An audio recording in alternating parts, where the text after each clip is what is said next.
All right, morning. So, as I say, when I pay attention to what going on, so you run about there. For me time now, yeah?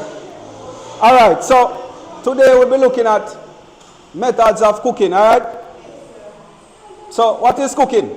Cooking is the preparation of food. Yeah? What else? Any other meaning? Alright, so see there, cooking is also known as cookery or professionally as the culinary art. It is the art, science and craft of using heat to make food more palatable, digestive, nutritious and safe for consumption. That are cooking. Now, types of cooking also depends on the skills, level and training of the chef.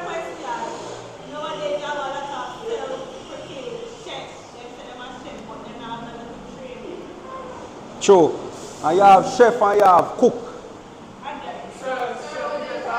Of course. But sir, you have to be like the basic cooking or cooker to become a chef. Yeah. I think you can just be chef though. No, you have to have a knowledge. You get up and you just cook some food and you cook. Oh yeah, but no, Jamaica said I'm a big chef. Yeah man, but them a cook. But them a cook. Cook, just get up and do a little thing. But you have to train to be a chef. The chef they want to retrain. Once you cook food tastes better than the chef want to retrain. Yeah man. Alright, cooking is done to bring about the necessary changes in food that improve its palatability without destroying its nutritive value. So remember, you eat food to get nutrients. Nutrients. So once you burn up a food, all our nutrients gone.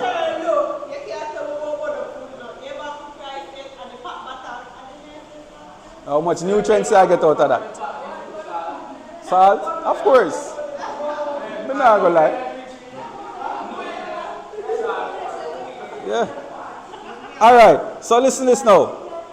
Applying different methods will add variety to the menu, which will appeal to your customers and keep them coming back for more. So different methods of cooking will help you as the chef to promote the business so the customer will keep coming back. You can't cook stew chicken every day. You can't cook curry chicken every day. You have to mix it up. So you give a little oof of phone that man.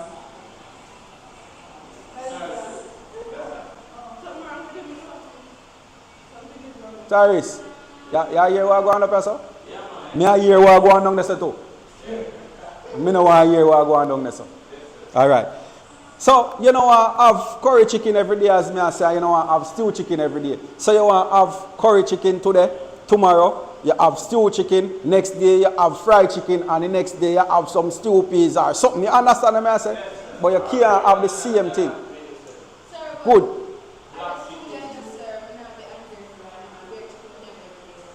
Probably them just are going to look the cheaper way out.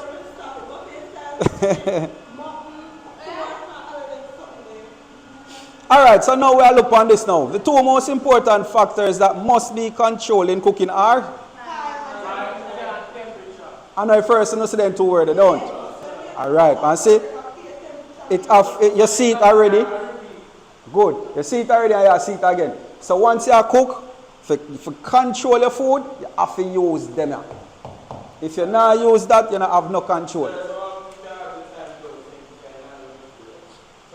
If you have a time without the temperature, that means the food raw. Exactly. You realize, let me go back here, sir. You realize when I say cooking is? You let me show you, because it look like you forgot what I say cooking is. See it there? You cook it because you want it to be. So if you're not cooking, you're not going to get that out time. You get it? Alright. So now we'll look back on this now. As I say, the most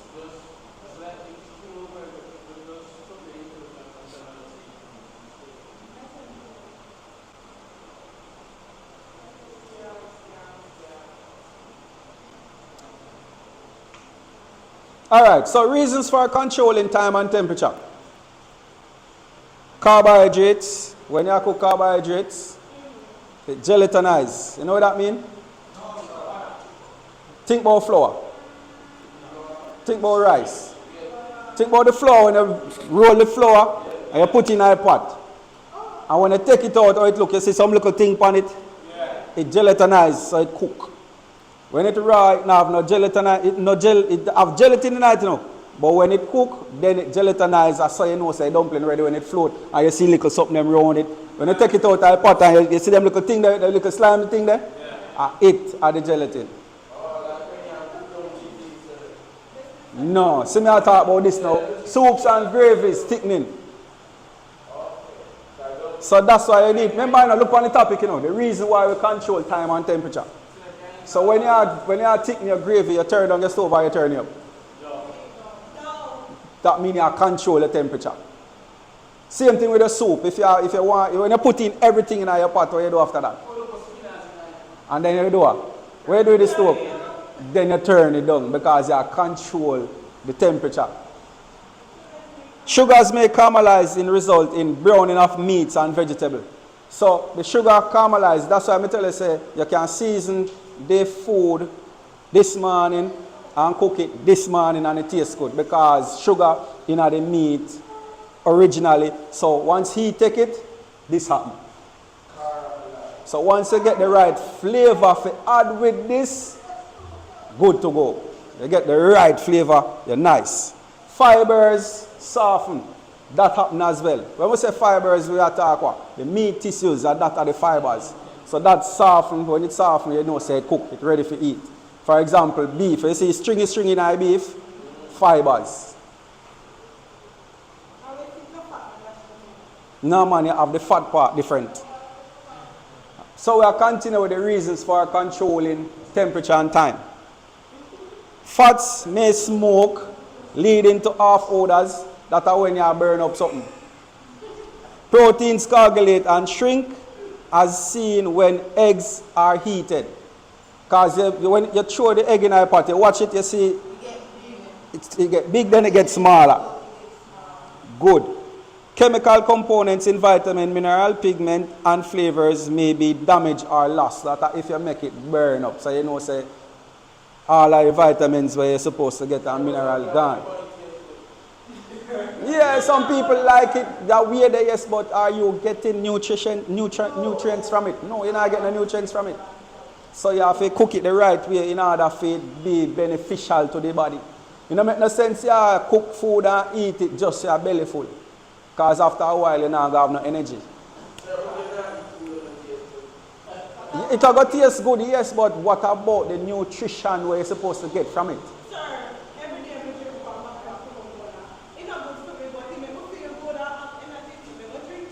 You're going to drink it, but what about the long-term effect?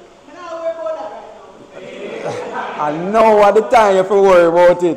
What the effect it going to take on your body in the next 6, 7, 8 years down the road. So I know you have to worry about it now. Yeah, you have to start take care of it from now, or else you have a problem. Reasons for controlling time and temperature again. Remember to properly apply the appropriate cooking methods. This will help to preserve the food's nutritive properties and enhance the flavor of the dish being prepared. Straightforward, right? Once you apply the proper cooking methods, you help to keep the nutritive properties and enhance the flavor, as I tell you before. Alright, so now look upon the methods of cooking. Cooking methods are divided into 2 groups. Exactly. Did you know that? Alright, tell me what I moist heat method. Stewing. You sure? Roasting, sir. The dry one, just stir, moisturize, stew it, don't stir. Give me one I dry it then. Grilling. Alright, she have a little idea what I go on. Yes, but remember now, if you should see a question and your paper say, what are the 2 methods that cooking is divided into? Why question? Why answer? Use your common sense and tell me if you get it. So anyhow you see one question we say, cooking methods are divided into two groups. Name them. I don't write nothing when I don't teach, you know. Do not write anything when I don't teach, you know. Yes. Me soon figure out all of that. Don't worry about it. Then I want different method. What you say? Oh, I need to print it too, so I still there. You think could I go home? Alright, so remember me say, if you see one test paper and it say methods of cooking are divided into two groups, name them. Do not write when I not teach on the paper. Alright. So now we're looking at the moist heat methods. Those are the methods moist heat consists of. Yeah man, I the shape made man. So remember now, if you should see a question we say name all the methods of moist heat, see them here. We're not going to learn all of that, man. I have all the definition them for them. Now I'll just show you that. If you scroll go down, you will see it. You know, scroll go down. Because from you look on, all we notice it all around, you just look on the front part and when I hit that. It is there. Huh? Blanching? I see we showing all of that, man. So watch this now. Dry heat cooking methods.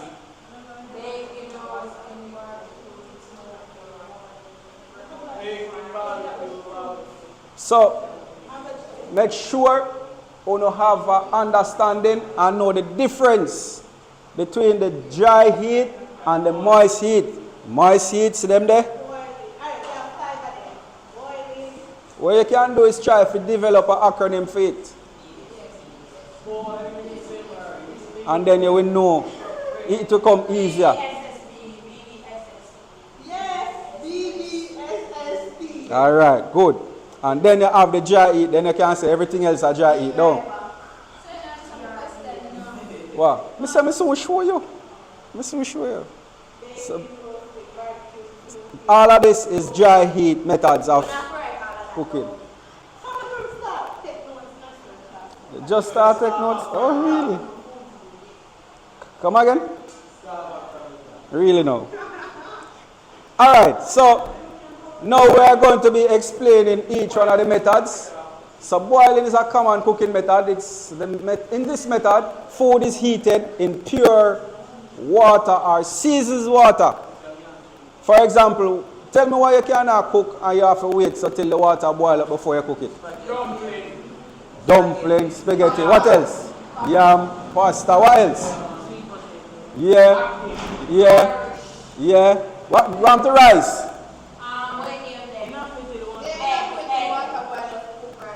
Egg? Boil egg.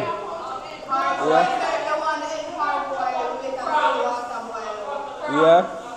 Franks? Yeah, but you don't get the basic idea. Yeah. And then you drop it in and you get it on 5 minutes and it's good. And remember these temperatures. I always tell you to remember the temperatures. I see something this morning. And I tell the person say 100 is not equal to 345. I don't know. So 100 degrees Celsius is equal to 212 degrees Fahrenheit. Alright? That's the point of boiling. Some foods are boiled, adding them to water and then bring them to a boil, while others are put in water after the water has been brought to boiling point. Quite simple, right? Boiling, the easiest method.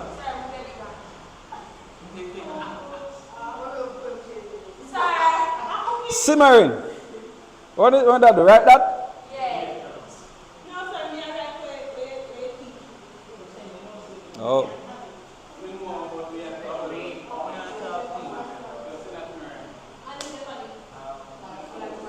Alright, so look at simmering now. Simmering, food are simmered just below boiling point. Remember this now. Just below boiling point. And look at the temperature. See, always have some temperature. So that is the temperature where food simmer at. Just below boiling point. Simmering is more desirable than boiling, as less flavor and nutrients are damaged in this process. In some cases, the food may be brought to a quick boil and then simmered. Think of something where you cook, where you want it to boil up quick and then you simmer it. What you can think of? Yeah, stew chicken. What again? Think about even rice. Sometimes you just make the water boil up and then you turn it down for simmer. I really, because we used to the term for you say, we are making dry out.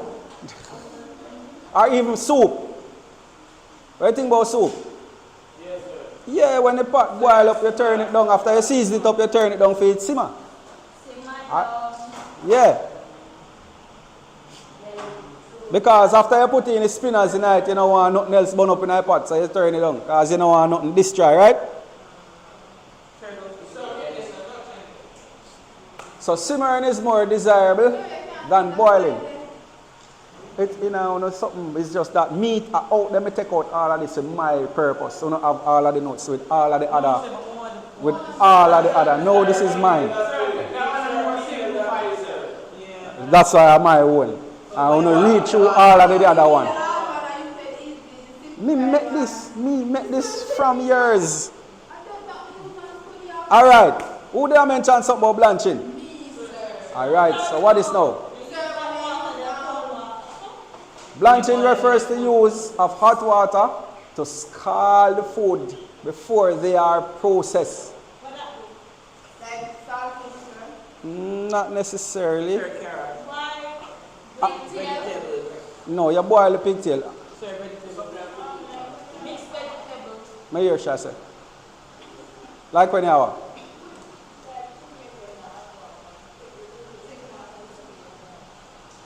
You talk about when you conquer, say, put tomato. Where you know that from?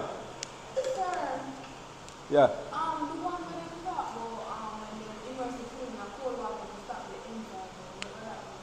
enzyme. You stop the cooking process. No blanching.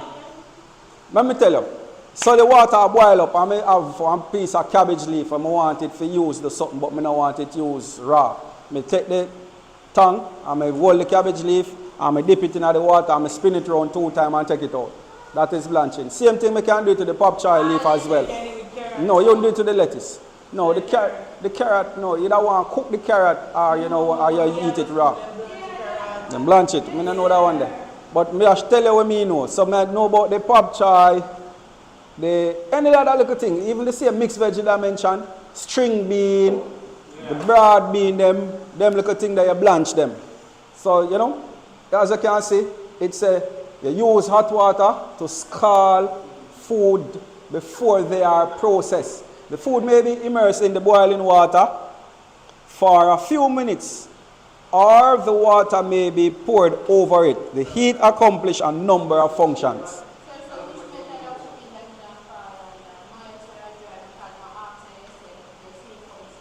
Look on this now and tell me. Read right us up. Read right us and tell me.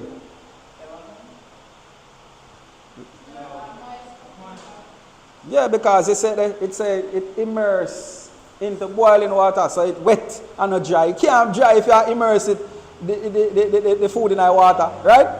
You don't understand what I say? Because see, I tell you, the food may be immersed in boiling water. It can't be dry. Huh? Because we hardly use it. But if you should see it and it asks you, you know what it is. Understand? And that's why you must know each of the cooking terms so you can know which one of the categories it fall under, whether it be moist or dry heat. Alright? So remember all of them information you want to get already. It's supposed to go on part in our brain, and then you make way now for that new information. You now go take out the one where you get already, you just put it one side, and then you put in the one you right now. So when you're ready, everything in our brain same way, alright? So these are some of the things when you blanch food. This is what happens. It seals in the nutrients, it removes stains and undesirable flavors from some vegetables. It removes blood and impurities from meat, removes salt from brined meats, soften tissues and enable easy removal of skin. For example, she was mentioning about the tomato. So when you blanch the tomato, it easily takes off the skin. Right. Salt from brine meats. What we call brine meats? What? Brine. See that? It's a salt from, yes, pigtail, saltfish, salt beef. Right. So brine meat are the word where we use in the cooking term. The same one where you use out the road where you say cure. Or you say, give me one piece of salt beef. Or sell me some pigtail. You understand what I say? So think the cooking term.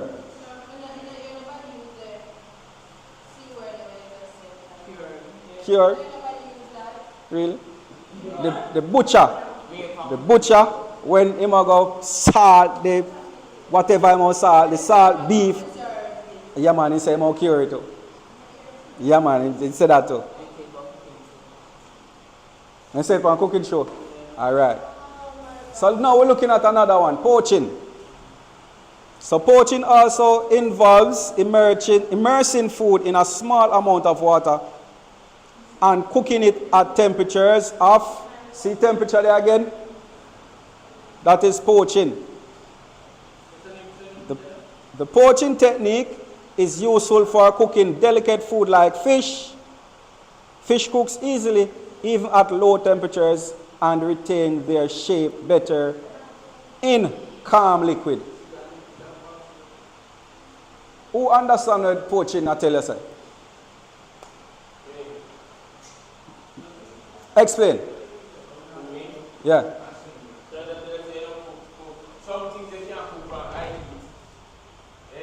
Right. Ashimi say I sweat.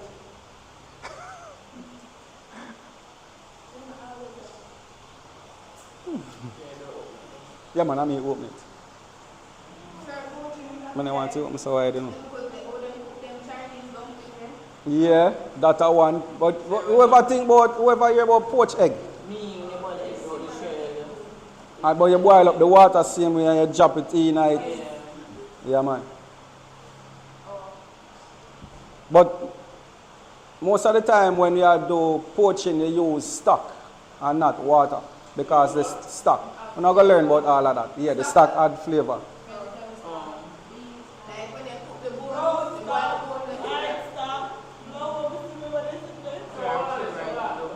Oh, so you know what I go on? Yeah, man, so you go on like you don't know what I go on in my business. Then you get a little bit on this. Yeah, you get a little bit. Oh?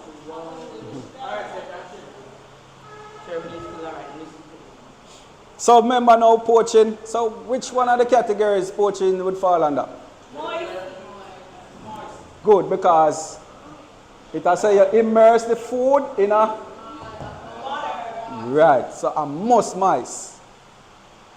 I hope nobody not write wet cooking for the exam. And you just get one big rang bang. I say something, I say on the paper, I don't put nothing past them now. Nothing I don't put past them. Nothing.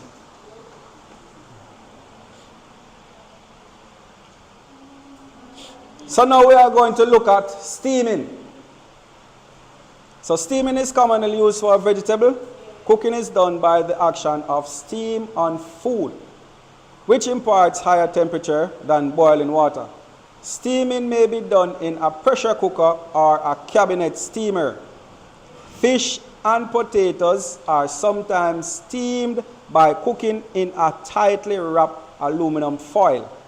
Steaming is a good method of retaining flavor and nutrients.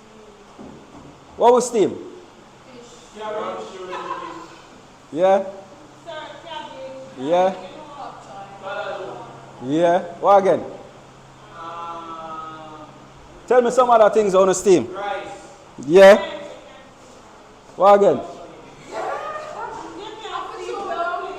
Steam dumpling. Chinese dumpling steam.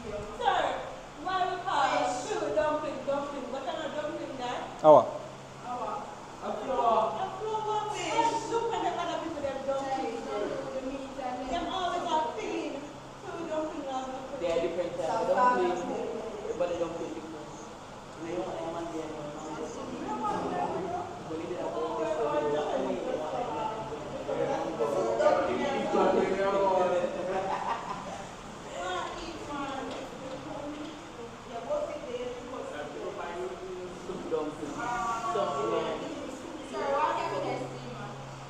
What is that? cabinet steamer. It day now there's something I wanna have. Sir, explain. I don't know if you explain. Huh? Because the pressure cooker you use, the pressure cooker, remember steam in the pressure cooker. No? When the water boil up, mostly, yeah. Remember when the water boil up, you know, when I lift up the thing there for a pressure cooker, I come out tight. Yeah, but wait, sir.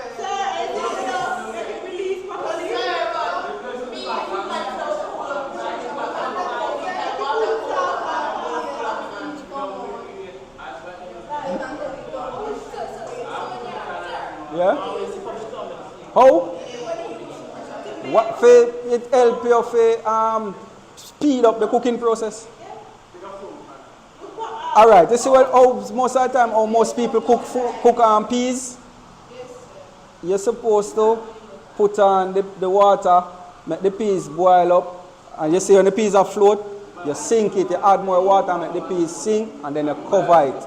And then you start your timer when it boil up. But most people just throw in everything in it and then turn on the pressure cooker and it's there forever. But that's the real reason. You're supposed to sink the peas, then you start it, and within 15 minutes the peas ready. But if you don't sink it, you might find yourself cook it for 40 minutes. Or when you soak it, when it boil up, it still float. It still float. If you don't believe me, try it Sunday. Soak it Saturday. Throw in a pot, see and make it boil up and see if you don't see it still float. It floats in a way.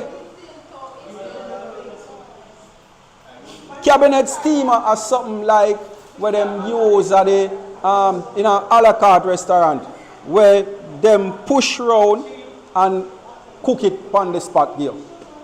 So it cook fast. So you order something and you sit down and watch it cook and it ready in a jiffy. Yeah. Braising. So now braising involves cooking in a small amount of liquid. No. Don't look on the difference between poaching and braising. You know. Look, see braising say small amount of liquid. Look for poaching now. Look for poaching now. Poaching say you immerse the food in a small amount of water. You see the difference? Yes, sir. Immerse. What immerse mean? You sink it down in it. And look for braising now. Small amount of liquid. The liquid doesn't mean water, you know, necessarily have to be water. Can be stock, oil. It depends on what you braise. Depends. And it say it cover about 2/3 of the food. While poaching, you immerse it. It cover everything. The liquid is cooked slowly until desired, thicken, or flavor is rich. Meat are usually braised after pan frying and browning. We're not going to learn all of that. So when we write on the menu, you're supposed to use up all of the cooking methods. So you might write braised chicken breast served with pineapple sauce. Oh, that's all. That's on. All right. Or you say braised beef served with pan gravy.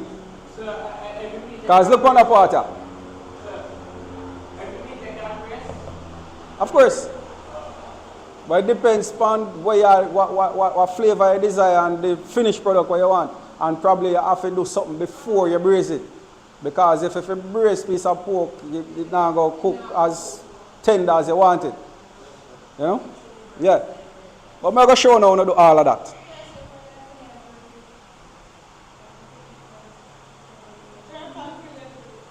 You can do so to put the pork on a flat tray, file it, shove it in the oven. When you reach 3/4 way, take it out, braise it and finish it. Nah, man, I show them the seasoning properly, man. Look for roasting now. Roasting refers to cooking food, usually meats, in an enclosed chamber using dry heat. The meat is placed on a rack in a preheated oven. Preheating the oven to above the normal roasting temperature may be helpful to seal the juices of meat and prevent evaporation for the first 10 minutes. The temperature can then be adjusted to normal roasting temperature. Placing the meat on the racks allow for proper... Hold on, I'll go on here, sir.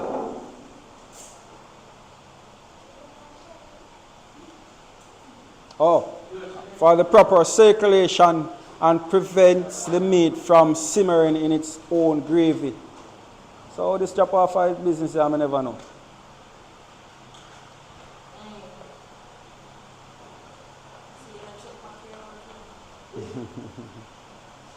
I first.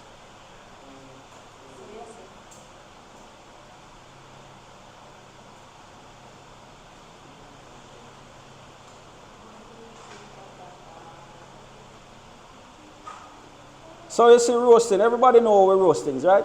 Especially we are Jamaica.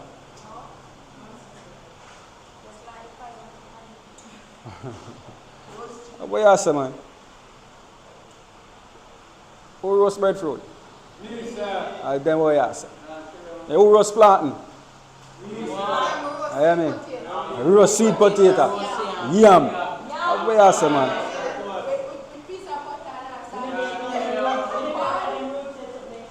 And most of the time, before we start, use stove top to do all of them things there. Now wood fire we use, man.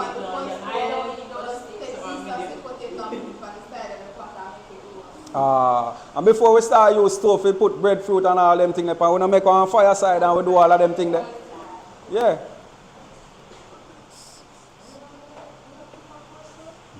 And see what most people favorite, yeah? Let me see all who like that process. Yeah. Nobody don't like baking? You don't like baking?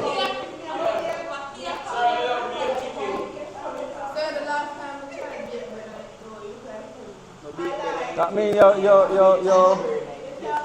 your ingredients wrong and your method wrong.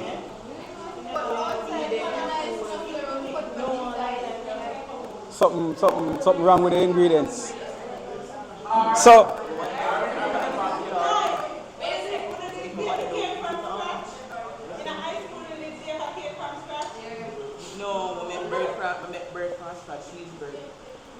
so what about Christmas cake? Couldn't that be a Christmas cake? Couldn't that be a bun? Couldn't that be a bun on Easter time? Oh, what you say, man? So not bake like plain cake. You want to buy and the plain cake in a box and just throw it egg in it. Yeah, you mean they're not baking that, man? Yeah, that take all for practice. All for practice so you can ice it. I don't know. Alright, baking is a similar process which also involves cooking the product in dry heat. with an enclosed chamber or oven. This method is used to produce breads, biscuit, and pastries. We never try bake patty yet.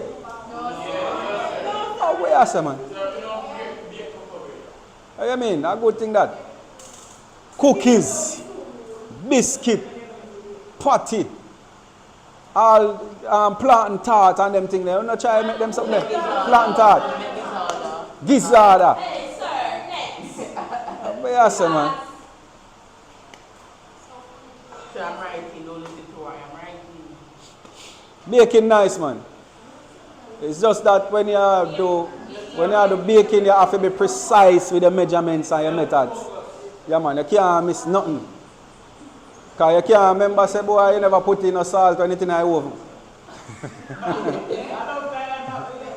You can't remember, say, when it's in the oven almost ready, I say, then I salt is on the table, we never put in. You understand? You can't, baking, you have to focus right out.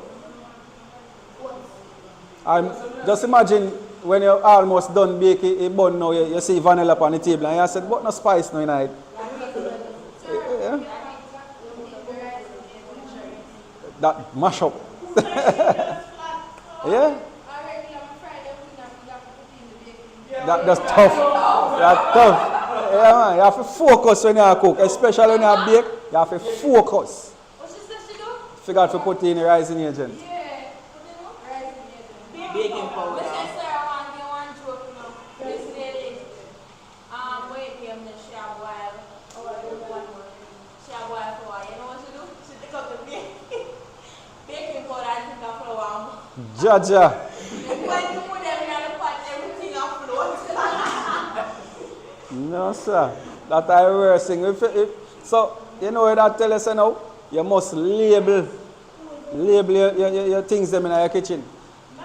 You must label it. Although you can't feel it and know the difference, And you must know what you have, because you can feel the flour and know your flour and feel the baking powder and know. Yeah, because when you feel the baking powder and run through it fast, when you feel the flour, it put up more resistance, it's tough. So you have to, and one of them whiter than one. You have to, look. Yeah. Now look at broiling. We didn't know, so we have something named so. Broiling. Cooks food quickly using radiant heat from above. It can be used to cook tender meats, poultry, fish, and some vegetables such as zucchini. You know zucchini? Yes. Tomatoes and onion. A low intense boiler is called a salamander. Alright. So anytime you see you want something, you say, give me another name for a boiler. Salamander. Lie you tell. Salamander name and a salamander. Sit up. Salamander. Salamander. What animal? Animal name, sir? Yeah. Which animal? One type of lizard. What type of lizard? Yeah, that's not supposed to look good for real. No. So, a boiler is something like an oven, because you realize it said use radiant heat from above. But, right, but the heat mostly come from top. High intense heat, very hot. The heat just come down. It not go up. All right.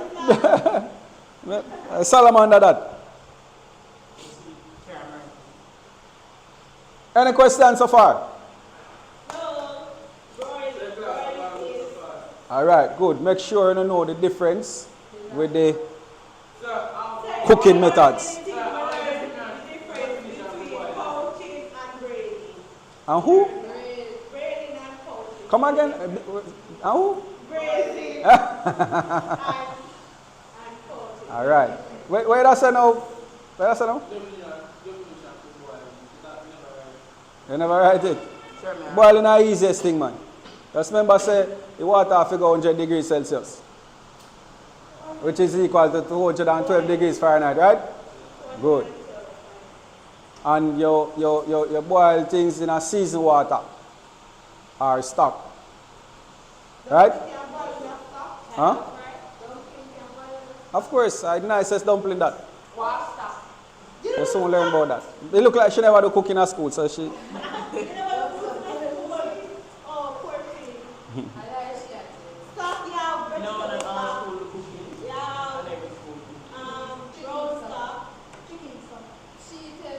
Yeah, man, chicken stock. You can have all fish stock. Bouillon. You will soon learn all of that, man. No worry. All right.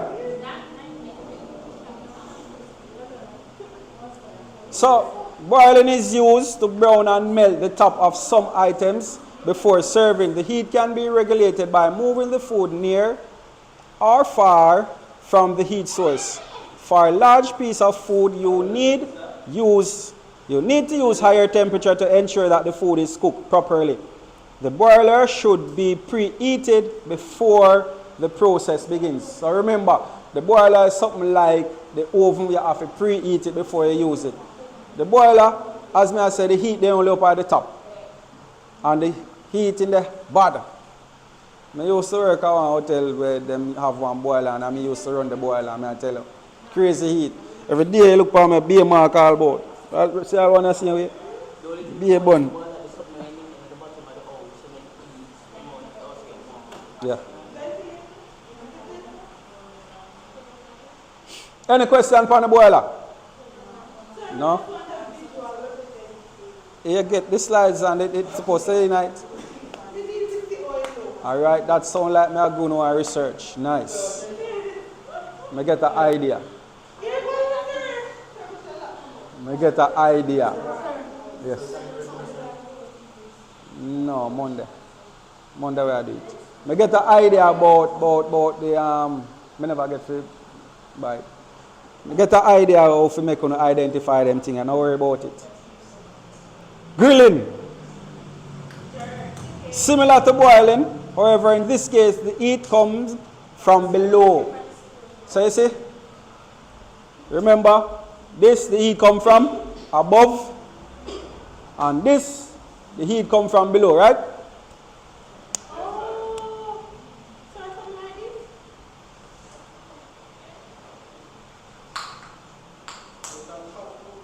Yeah, man, same way, same man. So you see the heat there up on top alone. Yeah, man, let me tell you. Alright, so similar to boiling, however, in this case, the heat comes from below. It is used mostly for thin piece of meat, sausages, and tomatoes, and mushroom. An open grid is used over charcoal and an electric gas heated element as the heat source. You know, said this are the overseas grill them I talk about also. Yeah, man. For we grill everything. We grill fish, we grill pork, we grill chicken. Yes, man.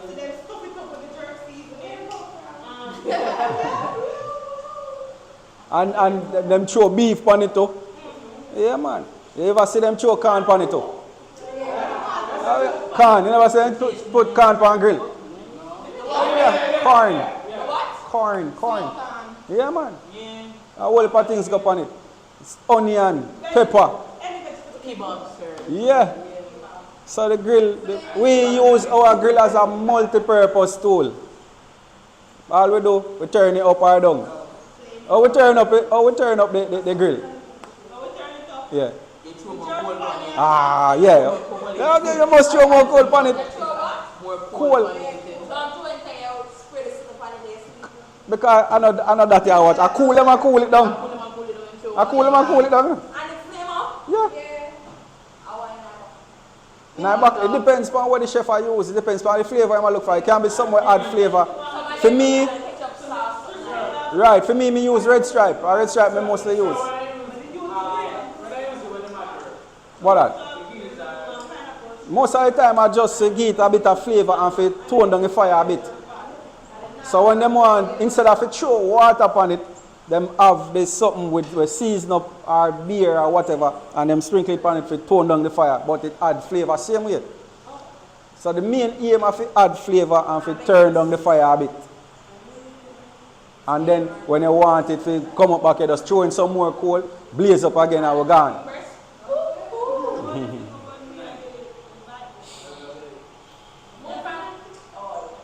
Alright, so the grilling temperature can be adjusted by moving the temperature gauge or by moving the meat to a hotter or colder place on the grill. You know, so this is the electric grill we are talking about, or the gas grill.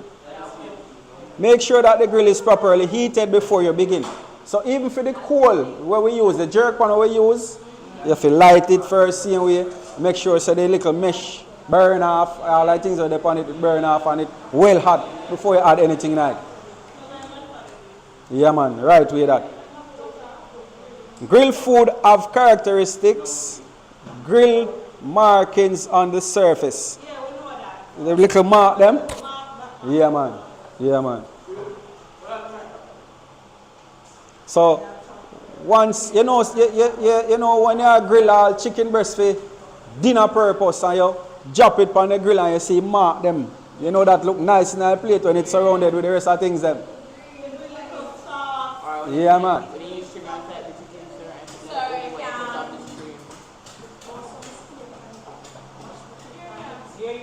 Mashed potato. Crushed Irish. Yes, man. Give me something better than that, man.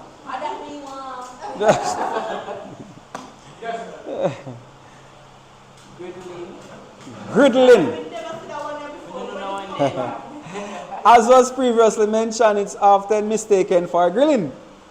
In griddling, the heat source is also from below. However, a grid is not used. Right. The heating surface consists of a flat sheet of metal. So the same jerk pan, if you take out the grill and put one sheet of zinc or any metal, it turn one grid.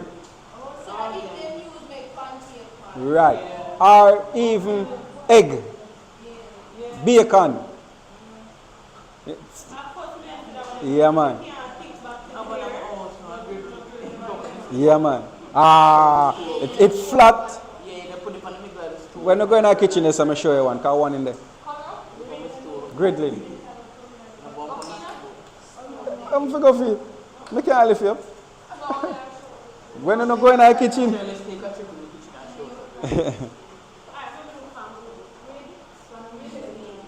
Alright, see it now. Fat is placed on the surface to prevent sticking, and the temperature can be adjusted using a gauge and is much lower than a grill.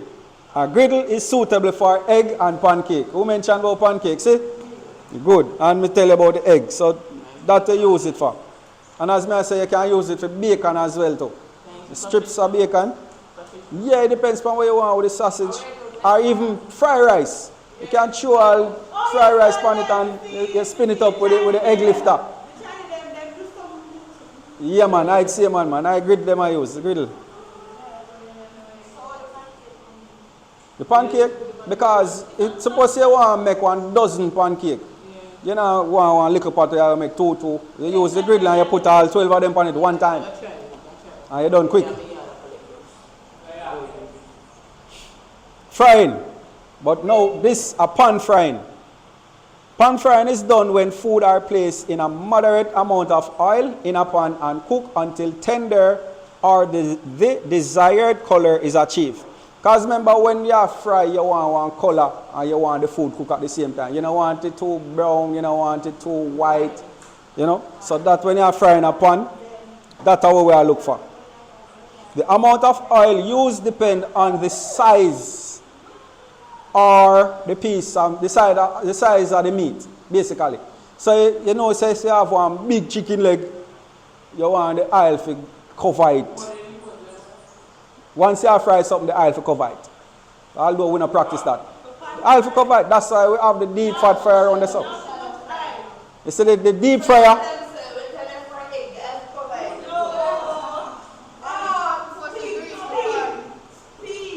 if you drop the egg in the pot of oil, it not go sink. I don't understand how it goes. It'll float. Not talk about meat. See it say? When foods are placed in moderate amount of oil in a pan and cooked until tender desired color is achieved, the amount of oil depends on the size of the pieces. The size. It depends on the amount. So if you have one bag of fries, you can pan fry it, of course, but you'd use a deep fryer. No, you don't want pan fry it, you use a deep fryer for that. Because remember you have the basket. Now tell them, yeah, you can use it.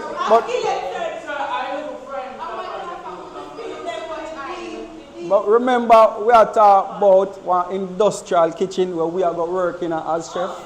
Remember, bear that in mind, say that me are talking about. So we are going to have one deep fryer in there where we hold 5 gallons of oil. And we have 2 baskets. So you can throw one bag of fries now that easy. So this is not related to the stuff that it's when they how much time can reuse? It depends on what you're using it for. Fried chicken, we use it fried chicken, fish. You flour the chicken? Yeah. You flour the chicken? Yeah. If you flour the chicken, one time after that, But if you don't flour it, you can use it. until you can smell it rancid or you can taste the flavor change. As long as you cover it at night time and you strain off. You have to strain off the little particles them. Yeah. And you do that every day. If you don't do that every day, it's not going to last in a long time. But you have to strain it every day. So, you may have to cook at a low temperature to ensure proper cooking without excessive browning or burning of the food. Ensure that all sides are properly cooked by turning occasionally in the hot oil. So, straightforward. Once we are fried, we know say if the oil not enough, one part will go left out at the top there so, and once you take it up with the fork and you look and you see say you reach the color you want, you turn it around and you make it continue fry. Straightforward, right?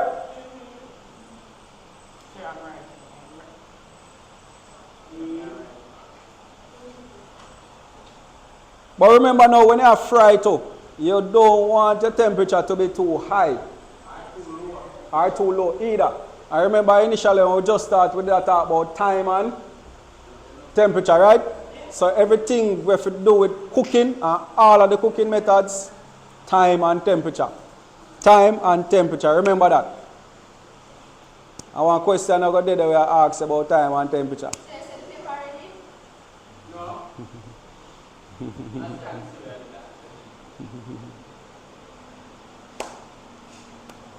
So remember, when you are fried, don't have it on a high flame.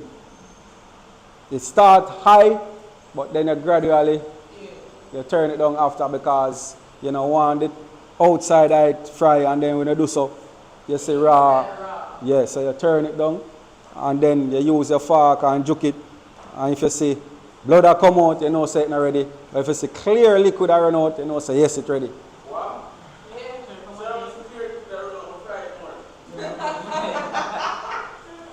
Once clear liquid that come out, it's ready. That means when you're done frying, you do so it's tough.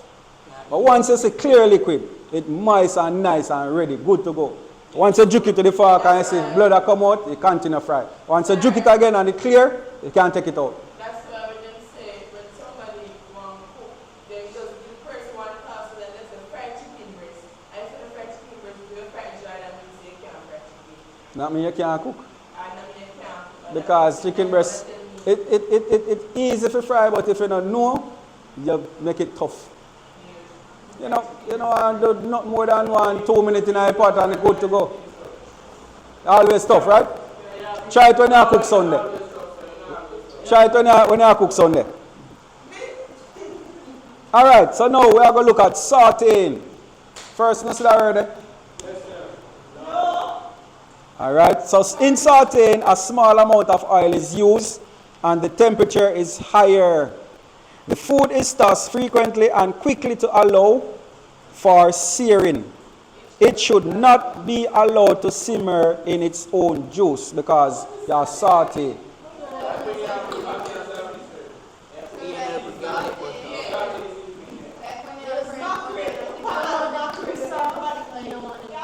Right.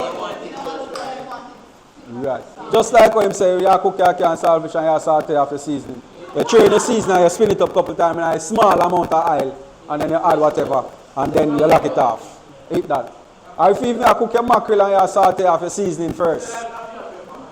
Yeah, man. But just remember, say saute means you use a small amount of oil and a high temperature.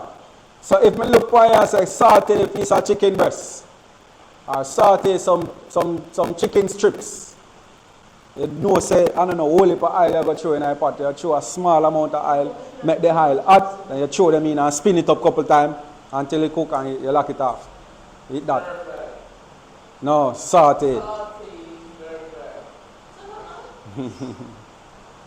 Stir fry, you make. You see the right also? It should not allow to simmer in its own juice. Stir fry, you make it simmer in its own juice.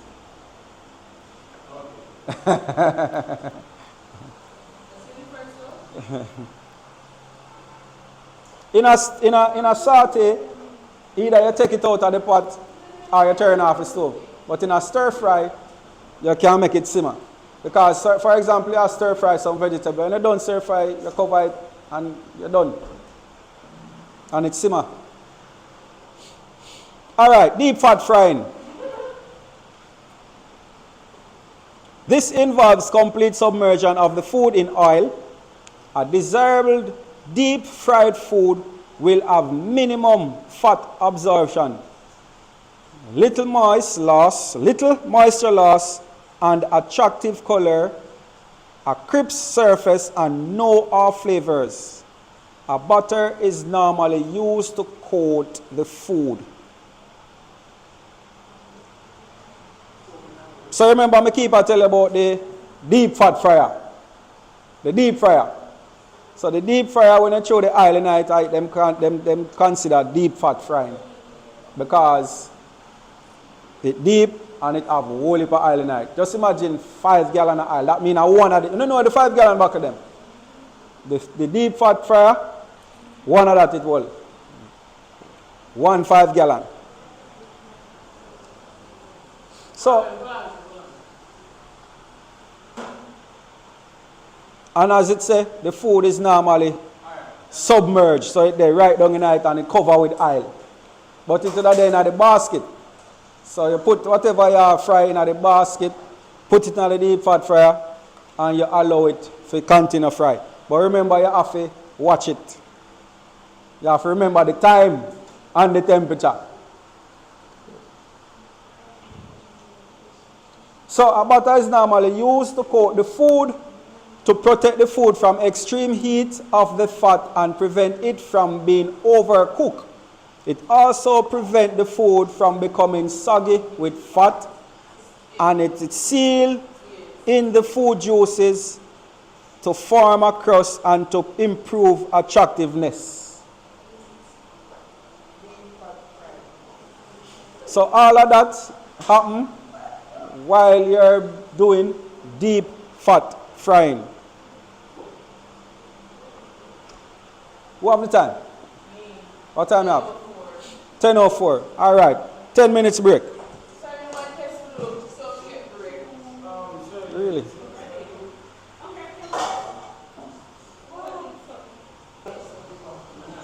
All right. So as I mentioned about the deep fat fryer, so now we are going to move on to the. All right. So as a chef, you should organize your workstation with all your tools, equipment, and commodities, which will enable you to work quickly and efficiently. Who understands what that statement there said? Me. No, not me. Where you understand from it? You have to do what? Ready Explain.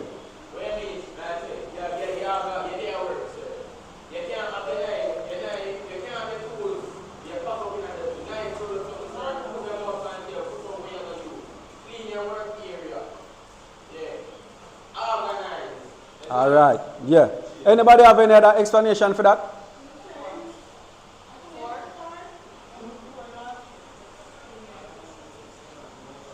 Royal, you have any explanation? What your explanation for this?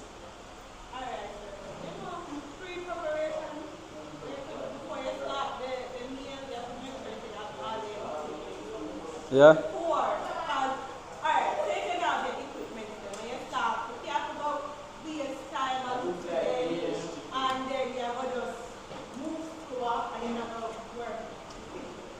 All right. So basically, what this is saying is that if you know say you have a fried chicken, you need to carry up a pot or pan where you're going to put the finished product in.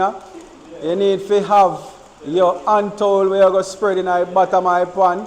And you need to carry up everything where you need and pack up on your station before you're gone into the process. So you go, first thing you look for the pot where you want to fry it in. You carry up the oil, you carry up the pot where you're going to put it in when you're done fry. And then you carry up your fork where you need to turn it. Yes? She do what?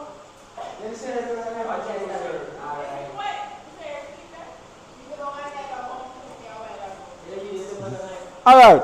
So that is how you should do, how you should operate as a chef. Alright? In the food service operation, this is known as, who can pronounce that word for me? This word. Who can pronounce this word for me? No. Jordan. Pronounce that word for me.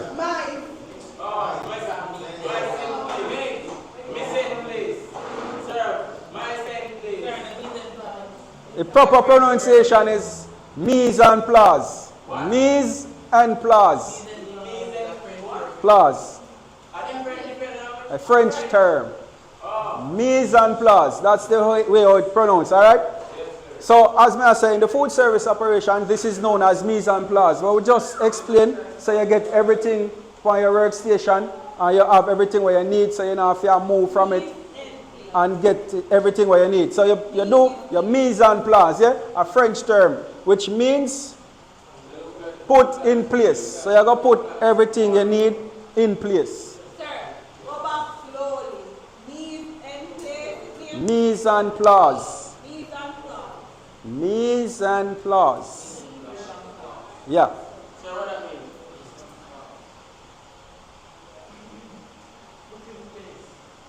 See that? Everything has to be placed. Everything has to be in place before service time or preparation of a dish. So, as I say, so you're going to fry chicken. So you know say a chicken you're going to fry. You need to get your egg if you need egg. You need to get your flour. You need to get the seasoning for your flour. And you sort out all of that. So you season up your flour and you put it down on your station. You look now and you say, oh, I'm going to egg wash them. So you get all of your egg, break your egg, make your wash, put it in the fridge until you're ready. Then, as I say, you go for your pot where you go fry it in. You carry up the oil where you need. The pan where you go put it in when it done fry, and the fork where you use, where you go use. So when you look around on your station now, you come, you see your flour, you see your egg wash, you see your chicken, you see pan where it are going in, you see fork where you go use, and you see oil. Good. So you put everything in place. Everything in place before the service time or before the preparation of the dish. So when you start fried chicken now, you take out your chicken, put it in your egg wash, put it in your flour, drop it in your pot. And you know, say you have your fork there ready. When you're ready, you take it out and you put it in the pan. So everything you need, they're right in a little vicinity there. Alright. Yes, so you have to do that before you start any cooking process as a chef. You have to do your mise en place, alright? So, mise en place, cooking components of a dish, but does not include the actual presentation. The task required to make a section of the kitchen ready for service, as I mentioned to you before. The aim is to assemble all of your ingredients and equipment to enable you to move quickly and efficiently as possible at the time of final preparation. Your food service operation will have its own requirement for station setup. However, you may follow these basic guidelines. So you prepare your ingredients. As I tell you before, you should mix, slice, or do any other pre-preparation or non-egg ingredients ahead of preparation to facilitate quick and efficient preparation. You should slice your meat so you know you have seasoned up your meat already. For example, chicken, you have must season up that from overnight. Fruits, cheese, sliced tomato, and other vegetables. Prepare garnish and do all other activities necessary to ensure efficiency. What is considered garnish? Anything where you look pretty and put in front of you. So, watch this now. Right. Yeah, man. So, parsley I want farmer garnish, yes. So, if you're going to plate something where you're going to use parsley, you know, when you're done plate, you do so, you say, where parsley there? Oh shit, the parsley there round, so, and you run gone for your parsley. You understand what I say? So the parsley is supposed to be right there. So when you're done plate and you need the parsley, just take it up and sprinkle where you sprinkle and you keep it moving. You know, a plate of food too, and then you say, alright, time to put on the sauce, and you look at the sauce there over next door over so. So you want to have everything. So you visualize everything where you're going to do first. And know everything where you need and put it right within reaching distance. So you don't have no problem when a time. Yeah? See, your aim is to have ingredients ready ahead of time. So you have everything ready and wait for you. So when you're ready to use it, they're right in front of you. That saves you a whole heap of time and it proves your efficiency, alright?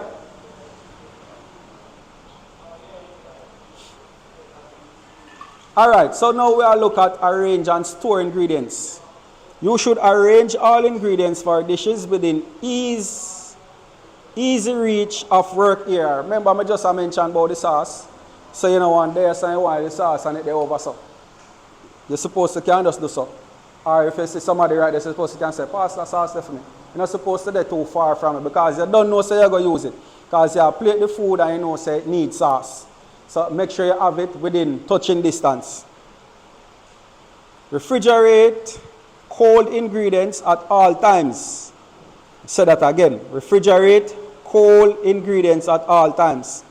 Keep sliced ingredients such as vegetables, meat, and cheese covered to prevent dehydration and contamination.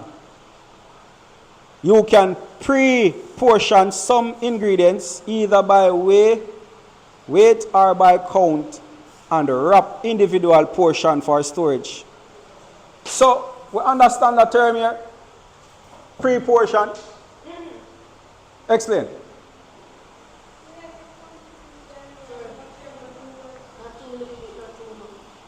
You just want to take out, so for example, go in our fridge there and I see one big bone glass scallion and I only want 3 pieces. So I take out the 3 pieces I need and put it one side. Cut it up, strip and everything and put it one side. So when I go back in our fridge, I just that 3 there I want, I just take out. Instead of I take out the whole bungle. You understand? Or if you see a bag onion and you only want 2 tight, you just take out the 2 where you need and put it aside. So when you go in there, you take up the 2 where you take out. And I see in bread, whenever you are doing any mise en place where require you to cut up onion, scallion, any form of garnish. Once you require to cut it up, before you use it, wrap it and label it. Because we as chef, when you cut it up and I go in the fridge and I see it and I label it upon it and I want something to use, what go on? Go on with that. You understand what I say? So once you use it and you prepare it, you pre-prep, you wrap it with plastic and label it. Say that right. Garnish for stew chicken. Garnish for jerk pork. Or anything you use it for, you label it and write it on it. So when we go in our fridge now and I go look for something, And I see it label, I say, crap, I can't go use this because it label. But once it's not labeled and I want some onion, it's gone. Anything? No. Garnish or something edible. It have to be edible, or it go pair well with food, or it enhance food, or enhance the flavor of the food, or how the food look.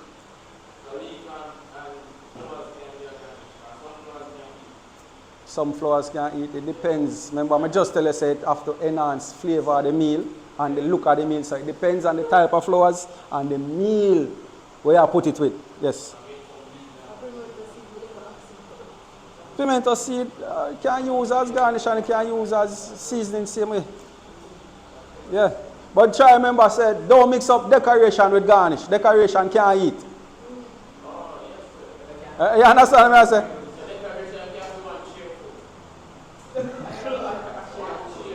Decoration stay over a food and beverage side. Yeah. And we deal with garnish we can't eat. Remember, decoration can't eat and you eat garnish. Yeah man, them deal with decoration. Yeah, decoration is supposed to come in our kitchen. We deal with garnish. And garnish is something we can eat, we help to flavor the food or enhance the presentation of the food. Alright, so now we are looking and select and arrange equipment. You should ensure that the supply of equipment is adequate to permit quick, hard, and avoid delay or cross-contamination. Additionally, you should have warm service dishes ready and easily accessible. When cooking, you may have to work with number of supplies and motion and have a large number to finish dish to plate or hold. So basically, once you cook and you go plate your food, you plate them supposed to hot. How we get to plate them hot? Oven. Or you remember the thing where we say, where name where the heat come from top, what that name again? Where heat come from top? Or you put them in a broiler. Would you put a plate on the grill? No. Why? No, not necessarily. It's not going to melt. It's just that if you put it on the grill at the bottom part, the plate alone is hot. So if you put it in a broiler, remember the heat come from top, so the heat will heat all of them. That have to keep it warm after you share the food. But we want the plate super hot when you serve the food. So you put it in the oven, so you preheat the oven, put it at 350, preheat the oven, should we plate them in it. When you're ready for plate, you put the food on the plate. But the plate them supposed to hot. First you know that? Alright, can't say I never teach you something. You hear me say that? The plate's supposed to hot. That helps to keep the food hot.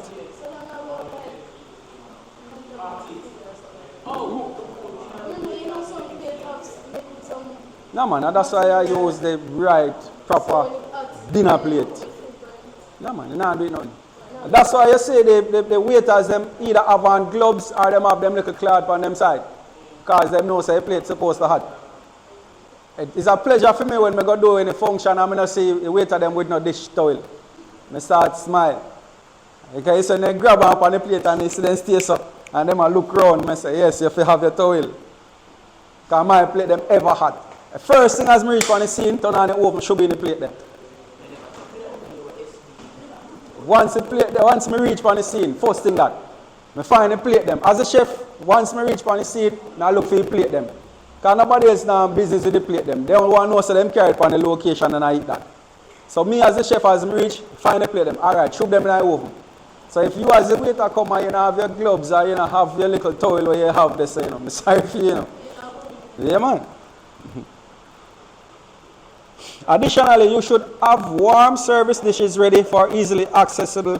When cooking, you may have to work with a number of supplies and motion and have large number to finish dishes to plate. What this basically I say again is that you're going to need at least 3 or 4 persons to plate a plate of food when you cater for example, say over 100 persons. So put this in mind, bear this in mind now. So you have chicken I go on the plate, vegetable, and you have a starch I go on the plate and sauce. So one person, where me do, I don't know nobody else do it, I put a plate together first. And I gather the team together and I say, this is how the plate's supposed to look like. So once I look on it, then I say, no, you have put chicken on the plate, you have put vegetable, you have put sauce, you have put starch. You get what I say? So you realize now the 4 persons are sweep across the plate them and make the plate come together. Good. So now my job is now I have to ensure say the little sauce will spill, wipe it off, the little part of the plate, the food that they over on the edge, I fix it up, so I fix up all of the plate them and inspect them before them go out. So basically this I say you have to have a good team together to plate the food them and send it out. To ensure so everything works smooth. In order to set up your station effectively, you will have to think through your motion very carefully. Plan your motion so that you can use both hands to your best advantage. Planning your setup is essential, and the time you take to plan will save you efficient production. So as I tell you before, once I get on the way, I go up on the location, I start thinking about everything. I look on the menu, look on who I have, and I think about everything. So as I reach on the location, I gather everybody and I say, all right, this is how we're going to do. Same way. So once you reach on the location, you put everything together before you start. Because just imagine you reach on the location, you see everybody sit down and wait for the food, and you are spin. So you have to put everything together before you start. So once you jump on the location, things just start flow. Because you already know say you put chicken on the plate, you know say you do sauce, you know say you put on the starch and you put on the vegetable, and the waiter them there wait. You get what I say? And me would have know everything what me need there. So just imagine now you're ready for your chicken and the chicken still up on the vehicle, or the chicken left somewhere else. So you do a catering, say for example, you take and the food cook yourself. And when you reach a you take and ready for share, the chicken there boils down. You understand me I say? So that means from the food I go up on the vehicle, you have to check. First thing you do, a jar for your menu. And remember you label everything. So you jar for your menu and you tick. Chicken. Alright, let me see it. Let me look say for chicken that. Open it, let me see it. I'll do a label. And then you just say, are you put in the chicken that thing? You say, you label it. So remember from in the kitchen, once you pan out the food, you label it. So me now, we're in the kitchen, would I know say everything labeled. So I take up the menu and the food I go up on the vehicle. I look. I see chicken, I stick chicken. Rice and peas, where rice and peas are? Because it's supposed to label, right? Yeah. So once you see label, you stick. And so forth and so on.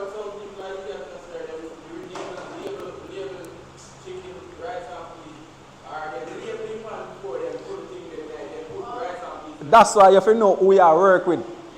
You have to know who you are work with. You see, for example, I work with she know, and me see him have sitting say rice and peas, I look.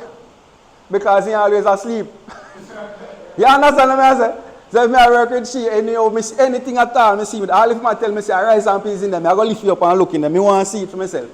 You understand? So once you know who you are work with, then you can put in your trust in them. But them they are the thing where make your thing flow smooth once you have all of the necessary mise en place together, alright?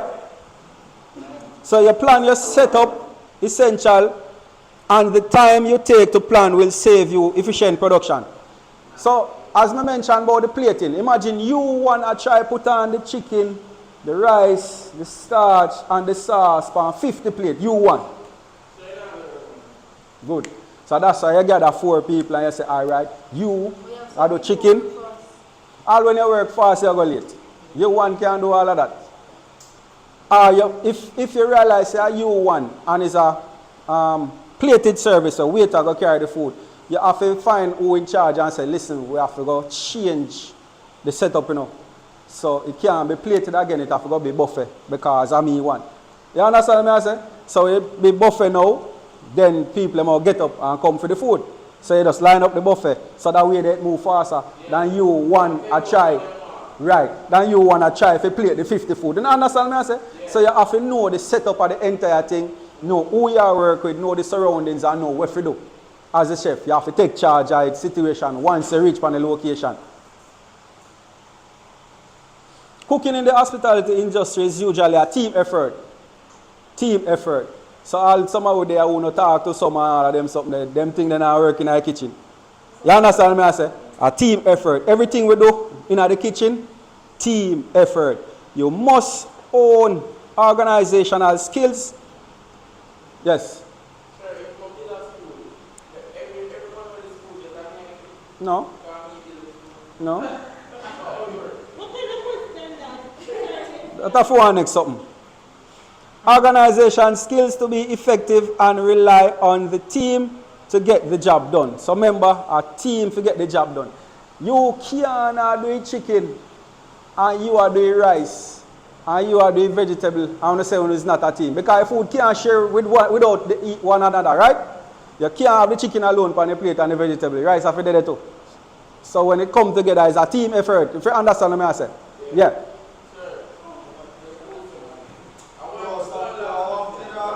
Mm-hmm. How you get money outside? It depends on the type of education you have to offer. So when people spend them school fee or so, you might get a percentage of that. Yeah.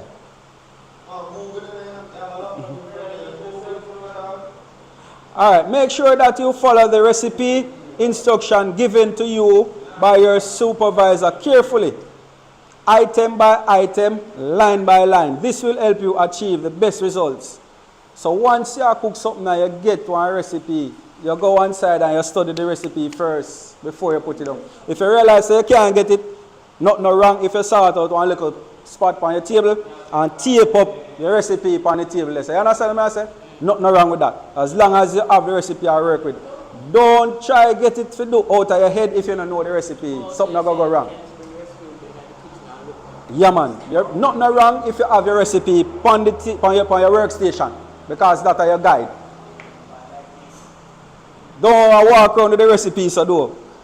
Put it on your workstation and work with it from there. So you look on your recipe, then you go get what you need to get and you come back. You look on it again, you get what you need to get and you come back. You look on it and then you do what you have to do. You understand what I say?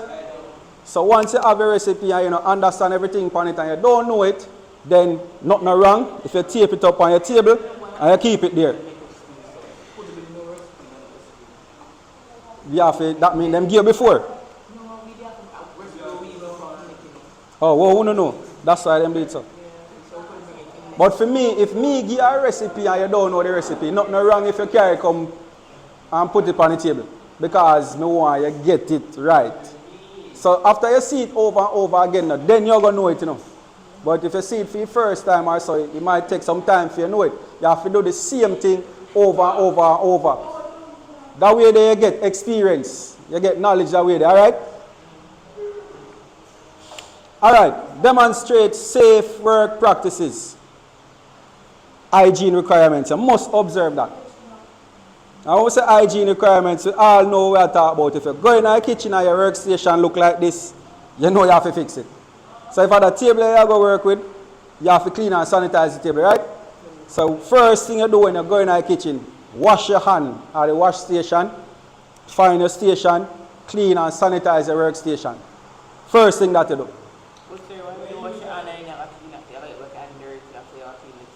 You wash it again. Remember, you're supposed to wash your hand at least every 10 minutes.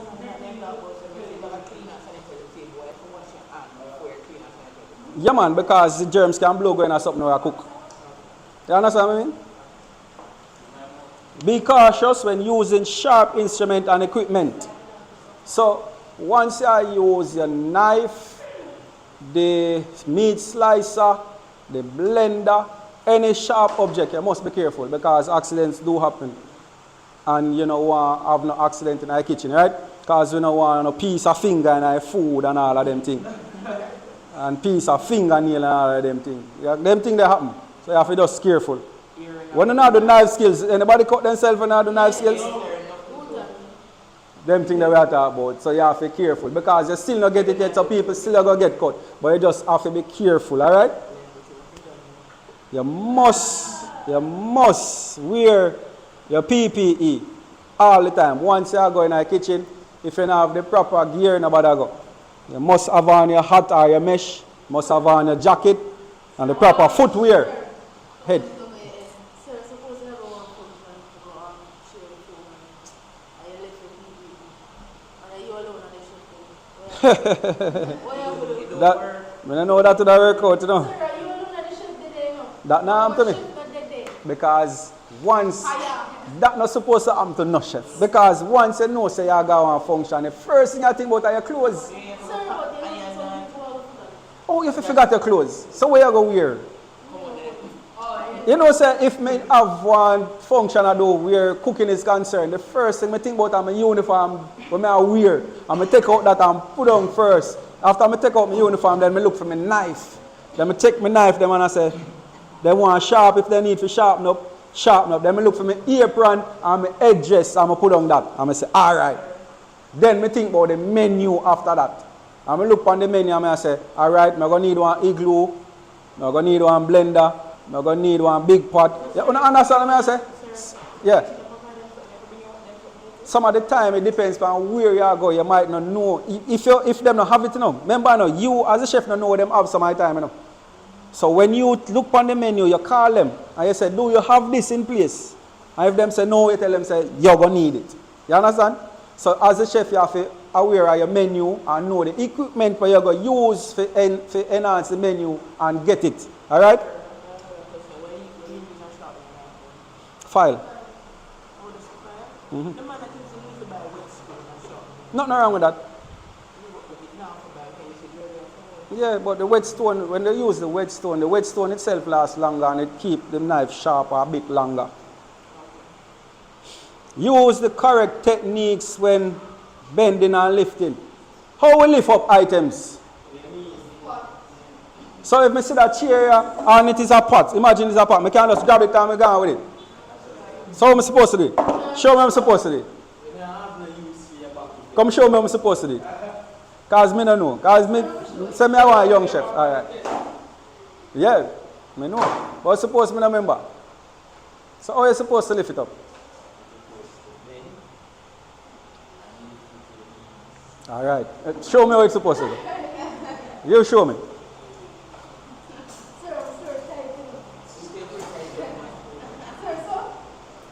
No, are you back your bend, you know?